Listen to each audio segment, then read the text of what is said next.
आपण पहिल्या भागात पाहिले की सूर्य आणि चंद्र कसे अस्तित्वात आले. ऍसिडचा पाऊस झाला, त्यानंतर संपूर्ण पृथ्वी बर्फाच्छादित झाली.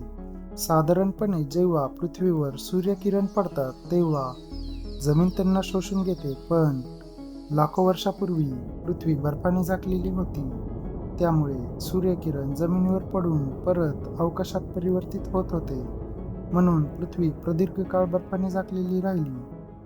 मात्र पृथ्वीच्या आत असलेली उष्णता ज्वालामुखींच्या रूपाने बाहेर येऊ लागली. या उष्णतेमुळे वातावरणात बदल होऊ लागले.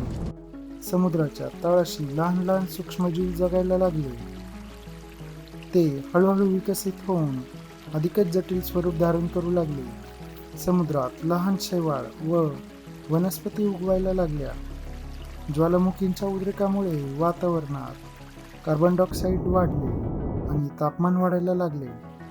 काळाच्या ओघात बर्फ वितळू लागला, पण पुन्हा ऍसिड रेनमुळे पृथ्वी थंड झाली आणि परत बर्फाने झाकली गेली. असे चक्र हजारो वर्ष चालू राहिले.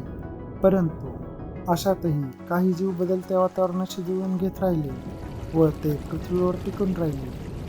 हळूहळू समुद्रामध्ये शेवाळ व इतर प्रकारची झाडे पसरू लागली.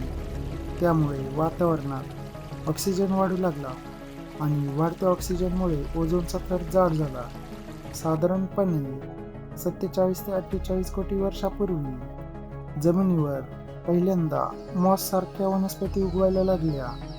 त्या हळूहळू इतक्या उंच उंच झाल्या की आजच्या 8 ते 10 मजली इमारती इतक्या उंच झाल्या. याच काळात काही प्राणी समुद्रातून बाहेर पडू लागले व ते जमिनीवर जगू लागले. त्यानंतर एक काळ असा आला की पृथ्वीवरील बहुतेक जमीन एकत्र येऊन पॉजिया खंड तयार झाला. वातावरण स्थिर झाले. आता दिवस 21 ते 23 तासाचा व्हायला लागला. जमिनीवर मोठे मोठे प्राणी वाढले आणि हळूहळू ते डायनासोर झाले. डायनासोरने लाखो वर्ष पृथ्वीवर राज्य केले. पण सुमारे 65 दशलक्ष वर्षापूर्वी पृथ्वीवर एक प्रचंड उल्कापिंडांचा मारा झाला. ह्याचा स्फोट 10 कोटी अणुबॉम्ब इतका होता. त्यामुळे पृथ्वीवर भयंकर आग, भूकंप, पूर आणि धुळीचे साम्राज्य निर्माण झाले. सूर्यप्रकाश जमिनीपर्यंत पोहोचेनासा झाला आणि डायनासोर कायमचे नष्ट झाले. पृथ्वी पुन्हा बर्फाने झाकली गेली. हजारो वर्षानंतर बर्फ वितळला. आफ्रिकेच्या जंगलामध्ये माकडे विकसित झाली. अन्नाच्या शोधात त्यांनी 2 पायांवर चालायला सुरुवात केली. याच माकडापासून पुढे माणसाचा प्रवास सुरू झाला. आपण आदिवासी बनलो. आपण भाषा निर्माण केल्या.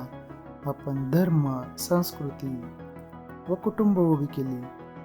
माणसाने शस्त्र बनवले आणि विविध प्रकारचे तंत्रज्ञान विकसित केले. आज आपण पृथ्वीवरील सर्वात विकसित प्रजाती झालो आहोत. परंतु वातावरणात कार्बन डायऑक्साईड वाढत आहे. हवामान बदलत आहे. वैज्ञानिक सांगतात पुढे पृथ्वीवर पुन्हा एकदा मोठा बदल होणार आहे. कारण जितकं नुकसान पृथ्वीचं आपण केलेले आहे तितकं कधीच कुठल्या प्राण्याने केलेलं नव्हतं. पुढील भागात आपण पाहणार आहोत माकडापासून माणसापर्यंतचा प्रवास. तर आपल्या चॅनलला आजच सबस्क्राईब करून ठेवा.